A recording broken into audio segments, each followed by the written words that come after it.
사도행전 7장은 당시에 집사 중에 한 분이었던 스데반 집사께서 복음을 거절하는 그 유대의 공회 앞에서 공회원을 대상으로 선포한 메시지입니다. 이 스데반의 메시지를 보면 아브라함으로부터 시작해서 광야 시대, 통일 왕국 다윗과 솔로몬 시대, 그리고 남북 분열 왕국 시대를 거쳐서 바벨론의 포로와 그리고 메시아 대신 예수 그리스도가 이 땅에 오신 그 역사를 한 줄로 꿰는 역사를 말하고 있습니다. 집사님이 되면은요, 물론 장로님도 마찬가지고 성경을 창세기로부터 계시록까지 꿰뚫을 수 있어야지 된다라고 저는 생각하는데, 우리 성도님들 어떻게 생각하십니까?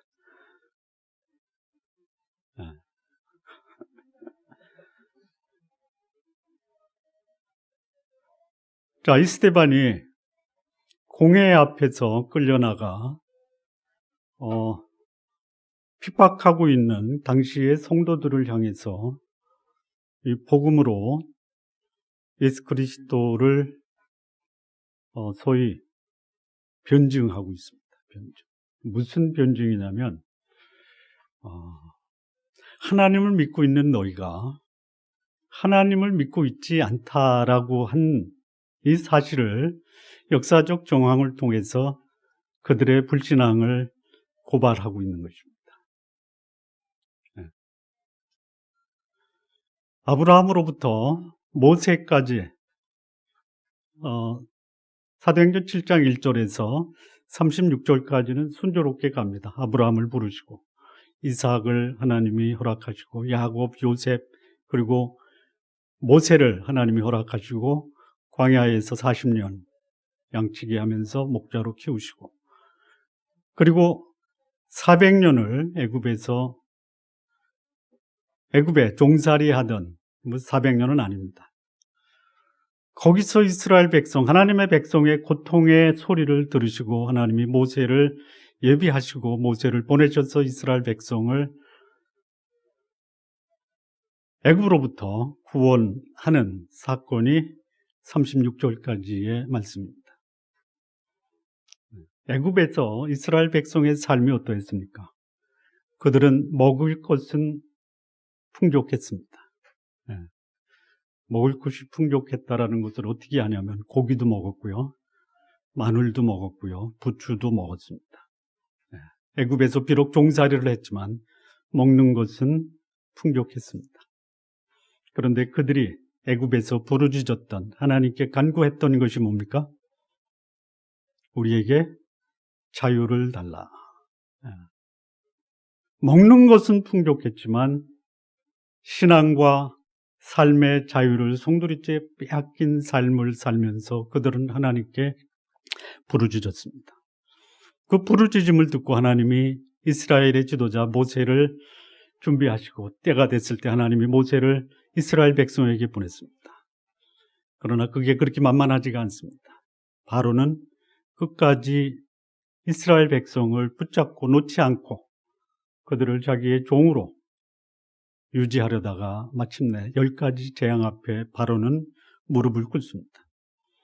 그리고 그들은 비로소 자유를 얻었습니다. 여러분, 자유를 얻은 대가가 뭡니까? 질문하고 있잖아요. 그들이 자유는 얻었습니다. 그런데 그들이 잃어버린 게 있어요. 뭐죠? 먹는 거예요. 자유는 얻었는데 하나님이 인도하신 그들의 삶은 바로 광야였습니다.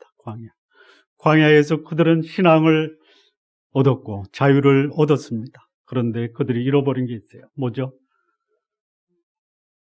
부유함을 궁핍함으로 그들은 자유를 얻은 대가로 지불해야만 했습니다. 우리 성도님께 여쭤보겠습니다. 부유하게 사시면서 자유를 잃어버리고 사시겠습니까? 자유를 얻고 궁핍하게 사시겠습니까? 둘 다 싫다. 나는 자유와 부유함을 함께 얻고 싶다. 자, 1번 부유한데 자유가 없고, 2번 자유는 있는데 풍족함이 없고, 3번 자유함과 풍족함이 함께 있다. 여러분은 무엇을 선택하시겠습니까? 3번이요. 3번에는요, 1번과 2번보다 더한 함정이 있다라는 사실을 아십니까? 하나님이 그들을 불과 30일이면 애굽에서 가나안에 들어갈 수 있어요. 가나안은 그야말로 그들이 하나님이 예비하신 신앙과 그들은 마음껏 자유를 누릴 수 있는 곳이, 가나안은 젖과 꿀이 흐르는 풍요로운 풍성한 공급을 받을 수 있는 곳입니다. 그런데 그들이 가나안에서 한 일이 뭡니까? 뭐예요?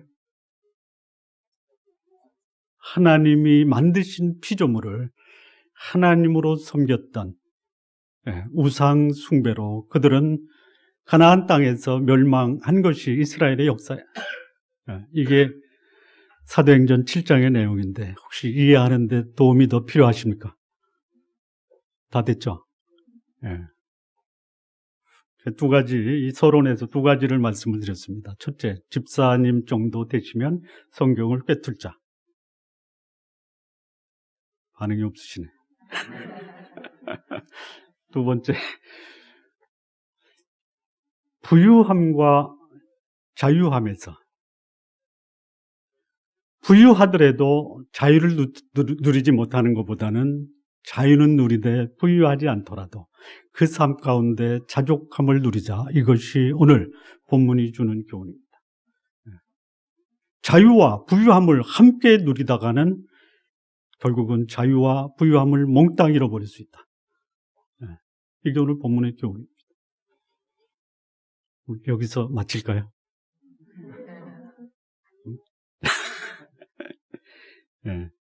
자, 아브라함으로부터 모세까지 순조롭게 나갑니다. 물론 부분적인 실수, 또 불신앙의 모습이 있었어요. 아브라함도 실수가 있었고 불신앙이 있었습니다. 이삭도 그렇습니다. 야곱 그렇습니다. 모세도 그렇습니다. 그러나 대체적으로 그들은 믿음의 사람이었습니다. 하나님 이스라엘 백성을 하나님의 공동체로 만들기 위해서 하나님이 그들을 증가시킬 수 있는, 그들을 민족으로 만들 수 있는 공간을 하나님이 허락하신 곳이 애굽입니다. 애굽에서 이스라엘 백성이 어느 정도 숫자를 불리냐면 출애굽할 때 장정 18세 이상 남자의 수가 60만입니다. 60만. 그러면 여자 또 60만 되겠죠? 18세 이상의 여성, 18세 이하의 청소년과 유아 한 60만. 그래서 토탈 다 해서 약 한 200만 정도 될 것으로 추정을 합니다. 나라가 되는데 충분히 숫자적으로 손색이 없습니다. 200만이 아니고도 나라를 형성하는 그런 현대 국가들이 많이 있습니다. 충분히 하나님이 국가를 만들어서 하나님의 뜻을 펼치기 위한 하나님의 계획이 애굽입니다. 애굽. 자유를 하나님이 상실시켜 가면서 그들을 하나님의 보호 아래서 그들을 하나님이 도우시다가 때가 됐을 때 하나님은 그를 하나님의 나라 가나안으로 인도하실 계획을 이제 모세를 통해서 실행을 합니다. 그런데 이스라엘 백성이 출애굽해서 그 광야 생활하는 동안 그들이 보였던 그야말로 어떻게 하나님의 사람이 이룰 수 있느냐. 뿐만 아니라 가나안에 들어가서 그들이 어떻게 그럴 수 있느냐라는 불신앙적 삶의 모습을 보여주었던 것이 이스라엘의 역사야. 그것이 오늘 이 시대를 살고 있는 우리들에게도 재현되고 있습니다. 오늘 이 스데반이 예수 그리스도를 죽이고 그리고 예수 그리스도를 믿고 그를 전하는 그리스도인들을 핍박하는 그야말로 살벌한 상황입니다. 이 상황에서 스데반이 공회원들 앞에서 전한 그 메시지가 뭐냐? 그들의 역사적으로 내려오는, 그들의 조상 때부터 내려오는 하나님을 향한 대적, 반역, 불신앙의 그 삶의 모습을 고발하고 있습니다. 도대체 이스라엘 역사에서 나타난 소위 하나님의 사람들이라고 하는 하나님의 백성들 삶에서 나타나는 이 불신앙의 모습, 그것이 오늘 이 시대에도 동일하게 재현되고 있습니다. 이스라엘의 반역의 역사에 나타난 인간의 특성 몇 가지를 좀 보시겠습니다. 첫 번째입니다. 39절에서 41절 말씀. 우리 조상들이 모세에게 복종하지 아니하고자 하여 거절하며 그 마음이 도리어 애굽으로 향하여 아론더러 이르되 우리를 인도할 신들을 우리를 위하여 만들라. 애굽 땅에서 우리를 인도하던 그 모세는 어떻게 되었는지 알지 못하노라 하고 그때에 그들이 송아지를 만들었고 우상 앞에 제사하며 자기 손으로 만든 것을 기뻐하더니, 하나님이 이스라엘 백성을 애굽에서 구원하고 인도하셔서 광야를 통해서 가나안에 들어가는 그 과정 속에 이스라엘 백성이 보여준 모습은 뭐냐? 하나님의 구원의 손길보다는 오히려 그들이 그렇게 그것을 떠나고자 했던 애굽을 향한 그 미련과 집착을 결코 포기하지 않았다라는 것이죠. 뿐만 아니라 그 애굽에서 자기를 구원한 그 하나님이 오히려 애굽의 우상으로 바뀌어졌다라는 것이죠. 이게 이스라엘 반역의 역사에 나타난 하나님의 사람들의 특성이에요. 그것을 스데반 집사가 소위 하나님의 이름으로 하나님을 대적하고 있는 사람들에게 고발한 것이죠.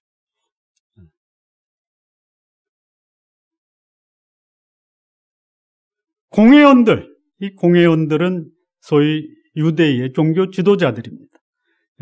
하나님의 이름으로 사회적, 정치적, 그리고 경제적 부유함을 누리고 있는 사람들, 그들을 위해서 이 땅에 오신 하나님의 아들 예수 그리스도, 그들이 어떻게 그 예수 그리스도를 대적하고 십자가에 못 박고 반역했는지를 스데반이 말하고 있습니다. 그런데 그 역사는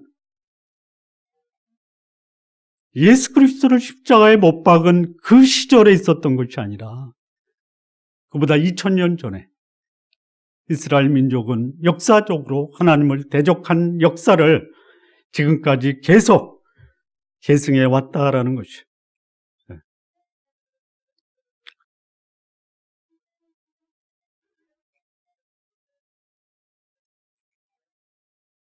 이 과거의 역사, 오늘에 반복되는 것, 이거는 불신자들의 세상에서 벌어지는 것이 아닙니다. 하나님의 사람들의 삶 속에서 나타나고 있는 것이죠. 연세대학교에 종교철학과 교수 중에 정재영이라고 하는 교수님이 계시는데요. 그분이 한국의 기독교인을 대상으로 설문조사를 했습니다. 설문에 답을 하는 거예요. 아마 여러분에게도 동일하게 그 설문지를 나눠주면 거의 유사한 결과가 나올 거죠. 어떻게 결론을 줬냐면 한국 기독교인의 의식 속에 그 의식에 사로잡혀 있는 50%는 불교적 사고다. 그러니까 설문에 당신은 불교적 사고를 하고 있습니까? 이렇게 질문 안 하죠. 그 교수님이 설문을 만들 때 불교적 의식을 갖고 있는 그 문장을 만든 거예요. 50%가 한국 기독교인의 의식 속에 50%는 불교적 사고를 갖고 살아가고 있다. 또 뭐가 있을까요? 유교적 사고를 갖고 있는 그 비중은 얼마냐? 30%입니다. 한국 기독교인의 불교적 또는 유교적 사고가 몇 퍼센트예요? 80%. 여러분, 성경적이고 복음적인 생각을 20%는 갖고 있는 것입니다. 어디에 영향을 더 받습니까? 어디에 더 영향을 받아요? 80%죠. 그게 오늘 한국 기독교인의 사고입니다. 강대상에서 예수 믿고 구원받아 하나님의 은혜를 체험했다 하면서도 그들은 성추행을 합니다.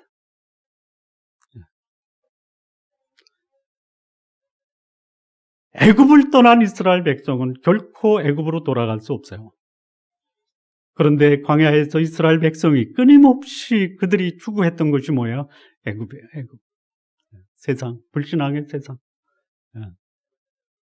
그리고 그들을 인도하신 하나님보다는 애굽에서 애굽 사람들이 섬겼던 그 신이 마치 자신을 애굽에서 구원한 하나님이라고 믿고 있다는 것을 그 시대에 하나님의 백성들이 했다면 오늘 이 시대에도 나를 구원한 것은 내가 믿는 전능하신 하나님, 살아계신 하나님, 역사를 주관하시는 하나님이 아니라 이 시대에 권력의 신, 물질의 신, 탐욕의 신이 나를 이만큼 여기까지 인도했다라고 그렇게 믿고 있는 것과 별반 차이가 없다라는 것이죠.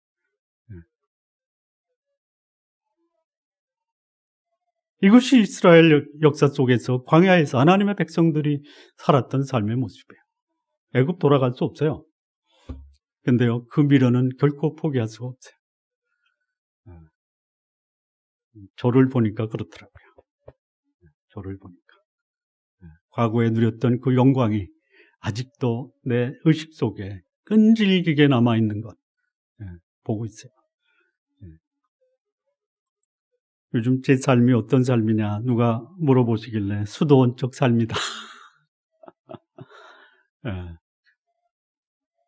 떨쳐버리려고 그래요. 쉽지가 않습니다.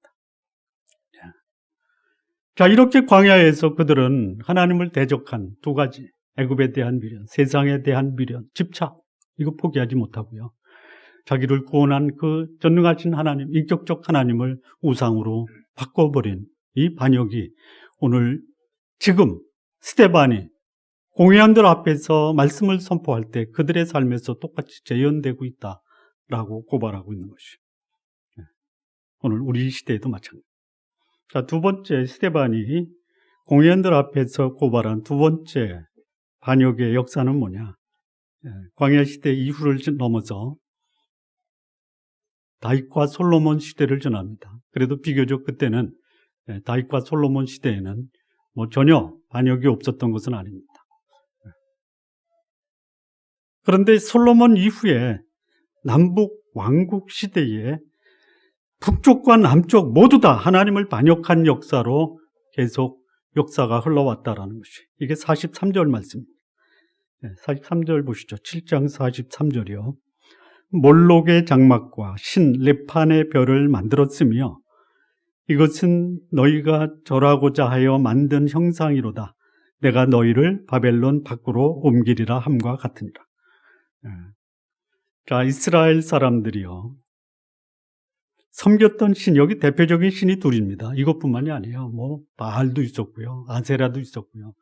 여기 대표적인, 그야말로 어떻게 하나님의 사람이 이런 신들을 받들었을까? 거기다 절을 했을까? 나 외에 다른 신은 섬기지 말고 우상에게 절하지 말라고 한 하나님의 백성들이 어떻게 이럴 수 있느냐? 이 몰록은 어디의 신이냐면 앗수르하고 암몬의 신입니다. 근데 이들에게 제사할 때 이 제사의 제물이 뭐냐? 사람입니다. 사람. 하나님의 형상대로 지음받은 인간이 피조물 앞에 그렇게 소중한 사람을 제물로 바쳤다라는 것이에요. 누가? 하나님의 사람들이요. 하나님이 어떻게 하시겠어요? 여기 이스라엘, 북쪽 이스라엘은 안 나오고 남쪽 이스라엘, 유다만 나오는데요. 남쪽 이스라엘은 어떻게 됩니까? 우상들을 하나님으로 대체하다가 어떻게 됐어요? 내가 너희를 바벨론 밖으로 옮기리라. 바벨론의 포로가 된 거예요. 이스라엘은 어떻게 됩니까? 앗수르의 포로가 돼요. 하나님의 백성이 하나님을 저버리면 어떻게 된다? 하나님도 그들을 버린다. 이 하나님의 백성들의 특징 중에 하나가 뭐냐면 하나님은 저버려도 하나님은 나에게 복을 주셔야 돼. 이것이 오늘 이 시대를 살아가고는 소위 하나님의 사람들의 삶의 모습이에요. 나는 하나님의 뜻에 순종하지 못하는 이런 연약한 모습이 있음에도 불구하고 하나님은 나에게 공의를 베푸시고 은혜를 베푸시고 나를 부유하게 하시고 나의 소원을 들어주셔야 돼. 이렇게 하시죠. 이게 하나님의 사람들의 삶의 모습이에요. 근데 그럴 수 없어요. 하나님의 백성이 하나님의 형상으로 지음받은 이 사람을 우상에게 그 생명을 바치는 이런 현상이 하나님의 백성들 속에서 나타났다라는 것이에요. 그게 몰록의 장막이라는 것이에요. 그 다음에 레판의 별이 나오는데요. 여러분, 몰록의 장막과 레판의 별 오늘 춤 들어보시죠? 그냥 그렇다고 끄떡하세요. 제가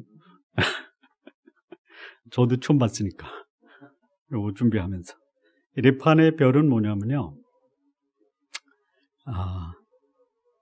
그 애굽 그리고 앗수르에서 섬겼던 신인데요. 특별히 요거를 별이에요. 별, 하늘의 별인데요. 특히 별 중에서도 이 애굽과 앗수르에서 섬겼던 이 별은 뭐냐면 토성입니다. 토성. 토성. 인간의 육안으로 식별할 수 있는 가장 먼 곳에 떨어져 있는 별이 토성입니다. 그래서 그 별을 마치 태양신처럼 섬겼습니다. 이게 레판의 별이에요. 그러니까 하나님이 만드신 피조물을 그들은 하나님 대신 하나님 자리에 올려놓은 것이에요. 그것도 사람을 제물로 바쳐가면서. 어디서 벌어지는 일에? 어디서 벌어지는 일에? 하나님의 백성들 사이에서 벌어지고 있어요. 그것이 이스라엘로, 유다로, 이방 나라에 의해서 멸망당하게 한 결정적인 원인입니다. 근데 그 일이 지금 어디서 벌어지고 있어요? 예수 그리스도를 십자가에 못 박고 하나님의 거룩한 아들 예수 그리스도를 못 박은 이스라엘 그 나라에서 지금 벌어지고 있다라고 스데반이 고발하고 있는 것이. 또 한 번 여쭤보겠습니다. 그냥 허심탄회하게. 하나님을 믿고 거룩하게 사는 게 폼나니까 세상에서 물질적으로 또 그 지위적으로 사회적으로 폼나게 자리 잡고 사는 게 더 매력적입니까? 우리 성도님들은 잘 그런 데 가보지 않았으니까 구분이 안 되시죠? 제가 우리 오늘 저희 교회 예배 드리시는 장로님에게 한번 여쭤봐요. 어떤 게 더 폼나요? 다 누리실만 하시죠? 누리십시오. 하나님이 주신 거는 누리시되 주신 것을 하나님으로 섬기지는 말라라는 것이죠. 하나님의 백성이 저지르는 죄악 중에 가장 전형적인 모습이 뭐냐? 하나님을 섬기지 않는다고 하는 것이 아니에요. 하나님 섬긴다고 합니다. 그런데 실상은 하나님을 대적하고 반역하는 자신의 욕망을 충족시켜주는 이방신, 우상을 숭배하고 있는 것. 이것이 하나님의 백성들의 전형적인 모습이에요. 우리 성도님들 그렇게 하지 마십시오. 쉽지는 않습니다. 그러나 그것이 이 본문에 나오는 말씀처럼 결국은 바벨론으로 포로되어 가는 결과를 가져올 정도로 그렇게 하나님을 대적하고 반역하지는 말자라는 것이에요. 나를 도울 것이라고 생각한 우상, 그래서 하나님을 버리고 우상에게 돌아간 하나님의 백성들의 말로는 자신도 망하고 나라도 망하고 백성들은 포로로 끌려가게 되는 것이에요. 지금 이것을 스데반이 역사를 통해서 배운 교훈을 예수 그리스도를 십자가에 못 박은 공회원들 앞에서 선포하고 있는 것이에요.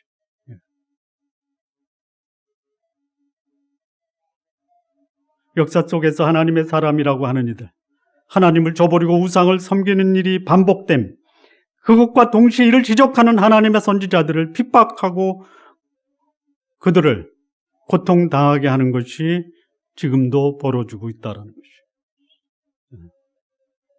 우리가 사도행전을 함께 나누면서 계속 반복되는 얘기가 뭐냐? 하나님의 뜻에 합당한 삶을 사는 사람은 세상에서 두 가지를 받아야 된다.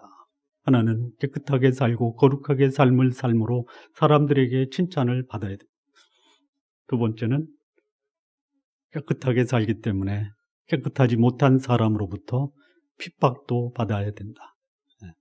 칭찬과 핍박, 역학적 긴장 상태의 균형을 이루면서 살아가는 것, 이것이 하나님의 사람들의 모습입니다. 자, 세 번째입니다. 이스라엘 역사를 통해서 내려왔던 하나님을 반역한 역사는 스데반 이 시대에 예수 그리스도를 십자가에 못 박은 사건을 통해서도 나타났다라는 것을 스데반이 고발하고 있습니다. 51절과 52절 말씀입니다. 목이 곧고 마음과 귀에 할례를 받지 못한 사람들아, 너희도 너희 조상과 같이 항상 성령을 거스리는도다. 너희 조상들이 선지자들 중에 누구를 박해하지 아니하였느냐? 의인이 오시리라 예고한 자들을 그들이 죽였고 이제 너희는 그 의인을 잡아준 자요 살인한 자가 되나니. 여기 예수님 당시에 소위 하나님의 백성 유대인들이 행한 그야말로 결정적 죄입니다. 여기 그들의 삶의 모습이 나오고요, 그들이 행한 그 죄의 실상이 나오는데요, 그들의 삶의 모습은 뭐냐? 목이 곧고 마음과 귀에 할례를 받지 못했다라는 것이. 근데 이것이 뭐냐? 너희 조상과 같이 항상 성령을 거역한 것입니다. 하나님의 사람들은 그 속에 성령이 계시는 사람이에요. 성령이 계세요. 그런데 하나님의 사람이라고 하는 사람들이 그 속에 성령이 안 계시다라는 것이에요. 겉으로는 하나님의 사람이다라고 주장을 합니다. 나는 하나님의 축복도 하나님의 특권도 하나님의 은혜도 받았다. 그런데 실상 그들의 삶의 모습은 어때요? 목이 곧습니다. 목이 곧아요. 마음과 귀의 할례를 받지 못했다. 여러분, 뭐 요즘에는 뼈가 없는 사람들이 많다고 그러더라고요. 뼈가 없는 동물이 뭐예요? 연체동물. 뼈가 있어야 될 사람이 뼈가 없는 것도 문제지만요, 있는 뼈를 단단하게 굳게 하는 것도 결코 바람직한 모습은 아닙니다.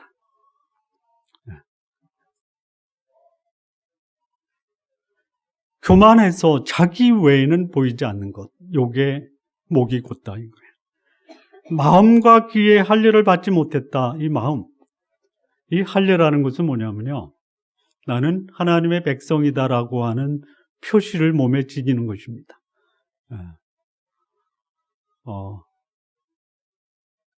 예배를 보았다, 예배를 드렸다 차이가 있죠. 예배를 보았다라는 것은 목사 설교 잘하네, 요거는 본 거고요. 오늘 하나님이 저에게 이런 말씀을 하셨네요, 이거는 예배를 드린 것입니다. 할례는 받았는데 몸의 할례는 받았습니다. 그런데 마음은 안 받았다. 할례가 뭡니까? 나는 하나님의 백성이다라는 표시를 몸에 지니고 있습니다. 그런데 실상 그 마음에는 성령이 없어요. 귀의 할례를 받지 못했다. 저는 이 마음의 할례에 대해서는 많이 봤는데 귀의 할례는 사실 이 말씀을 사도행전을 준비하면서 귀의 할례도 있네라는 것을 찾았습니다. 여러분, 귀의 할례를 받지 못한 사람들이 뭐예요?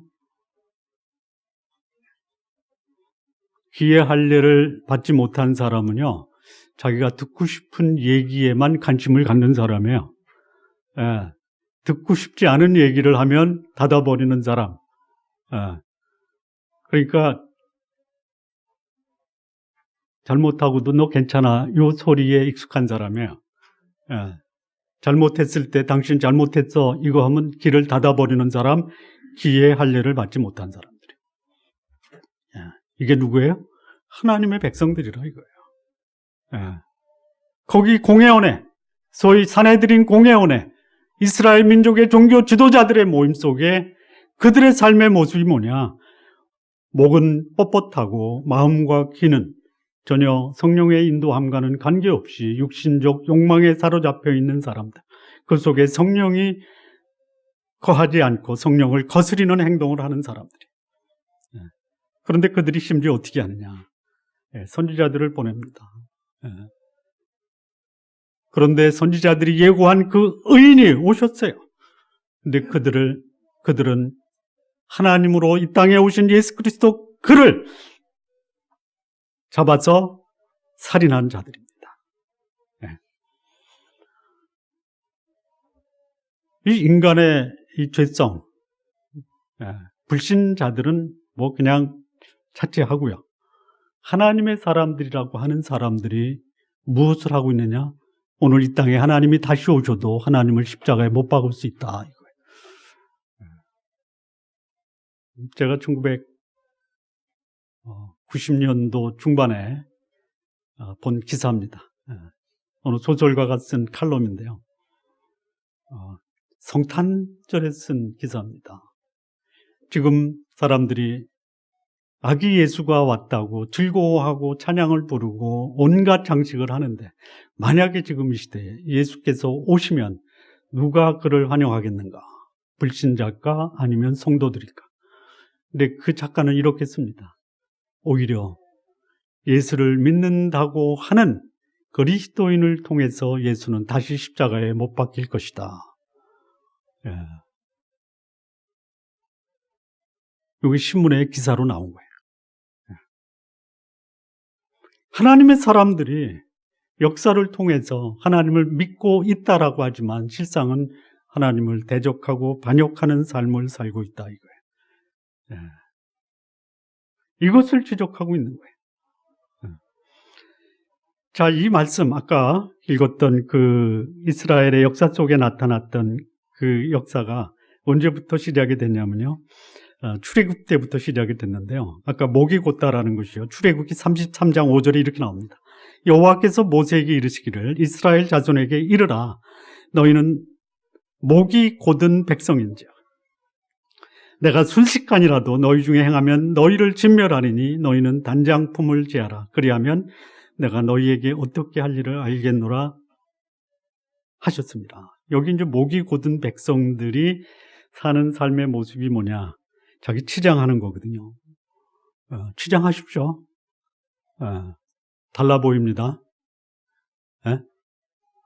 그런데요, 지나치게 치장하다가 목숨까지 잃어버리지는 마시기 바랍니다. 치장하는 것이 나의 가치를 높일 것이다 라고 하는 것이 자신을 목숨까지 잃어버리게 할 수 있다라는 것이. 또 한 번 여쭤보겠습니다. 하나님을 믿는 이 신앙의 가치, 이것과 내가 가지고 있는 폐물, 내가 가지고 있는 지식, 내가 가지고 있는 사회적 지위, 둘 중에 하나 선택하라면 뭘 선택하시겠습니까? 하나님을 믿는 그 신앙이 나의 삶의 가치를 높여줍니까? 아니면 내가 가지고 있는 소유가 내 목을 뻣뻣하게 하십니까? 어떻습니까? 그 뭐 말하지 않아도 아는데 자꾸만 질문해서 곤란하게 하느냐, 이런 표정인 것 같아요. 그런데 사람들이 그렇다라는 것이, 내가 가지고 있는 이 눈에 보이는 소유가 오히려 하나님 앞에서 거룩하게 사는 것보다 더 가치 있게 여길 수 있는 것, 이것이 사람들의 본성이에요. 자, 이런 사람들, 이 스데반이 뭐라고 얘기했냐면 성령을 항상 거스린다라고 했거든요. 근데 히브리서에서 이런 말씀이 있습니다. 한번 잘 들어보시죠. 히브리서 6장 5절 6절 말씀인데요. 히브리서 6장 5절 6절. 하나님의 선한 말씀과 내세의 능력을 맛보고도 타락한 자들은 다시 새롭게 하여 회개케 할 수 없나니 이는 자기가 하나님의 아들을 다시 십자가에 못 박아 현저히 욕을 보입니다. 종교적 틀 안에 있을 수 있어요. 거기서 하나님이 행하시는 놀라운 기적도 봅니다. 봤어요. 이스라엘 백성이 애굽에서 하나님이 행하시는 10가지 기적을 보셨어요. 홍해가 갈라지는 것도 봤어요. 하늘에서 내려오는 만나도 맛을 봤어요. 생명의 물, 바위를 쳐서 반석에서 나오는 물도 마셨어요. 그런데 그들 속에는요, 성령이 없어요. 하나님이 그들 속에서 역사하지 않습니다. 그들의 관심은 그들의 육신적 욕망을 충족시키는 거예요. 오늘 교회 안에서 신앙생활 한다고 하는 사람들, 이 성경이 뭐라고 지적하냐면요, 하나님의 선한 말씀, 내세의 능력을 맛보았어요. 맛을 보았습니다. 맛을 본 것과 음식으로 밥을 먹는 건 다르죠? 여러분, 맛보지 마시고요, 그 속에 푹 잠겨서 그것을 양식으로 삼고 사시기 바랍니다. 선한 말씀, 내세의 능력을 맛을 봤지만 떨어져 나가는 사람이 있어요. 타락하다가 뭐냐, 그 속에 남아있어서 그 양식을 먹고 그 양식으로 삶을 사는 것이 아니라 언저리에 있어서 자기의 관심이 있는 것이 눈에 띄면 그것을 떨치고 나가는 사람들이에요. 이게 타락한 사람들이에요. 그 사람들에게 기회가 없다. 오히려 그들은 하나님의 아들을 다시 십자가에 못 박는 사람이 될 수 있다는 것이죠.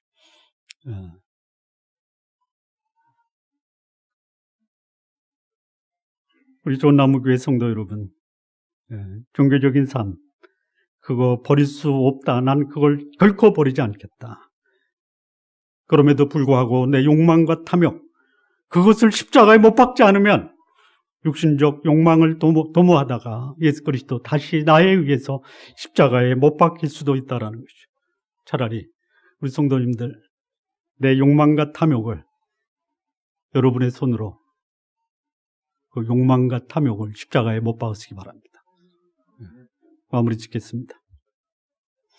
하나님을 향한 인간의 마음, 예나 지금이나 조금도 변화되지 않았습니다. 회개하고 돌이켜 겸손히 하나님 앞에 나오면 하나님은 자비와 공의를 베푸시는 분이에요. 그런데 인간은 하나님의 자비와 공의를 택하기보다는 오히려 완악해져서 부패한 마음으로 하나님을 대적하고 반역하는 역사가 지금도 반복되고 있습니다. 스데반의 이 훈계를 들은 공회원들, 회개하기는커녕 도리어 스데반을 돌로 쳐 죽이는데 앞장을 섭니다. 이 7장 54절 이하의 말씀을 보면요, 저희가 이 말을 듣고, 스데반의 말을 듣고, 이스라엘의 역사 속에 그들의 역사는 반역과 우상의 역사였다라는 말을 듣고 그들이 마음에 찔려요. 마음에 찔리면 회개를 해야 되는데요, 여러분, 마음에 찔리는 사람들이 보여주는 반응이 뭐냐, 7장 54절 한번 좀 보시겠어요? 사도행전 7장 54절 한번 읽어보실까요? 저희가 이 말을 듣고 한번 같이 읽겠습니다. 시작. 저희가 이 말을 듣고 마음에 찔려 저를 향하여 이를. 여러분, 말을 듣고 마음에 찔리면 어떻게 하는 게 정상이에요? 이를 가는 게 정상이죠.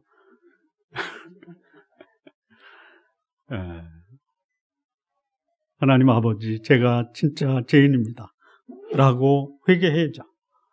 그런데요, 이 종교적인 사람, 종교를 가지고 자신의 육신적 탐욕을 충족시킨 사람, 자신의 실상을 지적하면은요, 이를 가려요. 이만 가는 게 아니고 이까지 가는 건 봐줄 수 있는데요. 58절 한번 보실까요? 58절 이것도 한번 같이 한번 읽겠습니다. 시작. 성 밖에 내치고 돌로 칠세, 증인들이 옷을 벗어 사울이라 하는 청년의 발 앞에 두니라. 아마 그 일에 가장 배후의 인물이 사울이었던 것 같아요. 사울이라는 사람, 그 앞에 증인들이 옷을 벗어서 사울 앞에 둡니다. 그런데 뭐를 했어요? 이 스데반을 성 밖에 내치고 돌을 친 거예요. 돌 맞아 죽을 사람이 오히려 그들의 회개를 촉구한 사람에게 돌로 쳐서 죽입니다. 이 과거에 하나님을 거역한 세대, 세월이 흐르고 시간이 흐르면 이게 변화되어야 되는데 오히려 더 악해지고 있다는 것이. 하나님으로 오신 예수 그리스도, 그를 십자가에 못 박는 일도 인간은 서슴지 않습니다. 우리 마무리 지면서 좋은나무교회 성도 여러분, 이 시대 사람들, 불신자들은 그냥 얘기하지 말고요, 소위 하나님의 백성들, 기독교인이라고 하는 사람들, 그들이 하나님의 이름을 두려워하지 않고 있는 시대에 저와 여러분이 살고 있어요. 하지만 하나님을 대적하는 시대에도 하나님은 하나님을 두려워하고 거룩한 삶을 사는 하나님의 백성들을 통해서 이 시대에 하나님을 대적하는 사람들을 구원하기를 기뻐하십니다. 우리 성도님들, 하나님을 대적하는 시대에 하나님 편에 서서 돌맞아 죽지는 마시고 복음으로 세상을 변화시키는 성도님들 되시기를 진심으로 바랍니다. 기도하시겠습니다.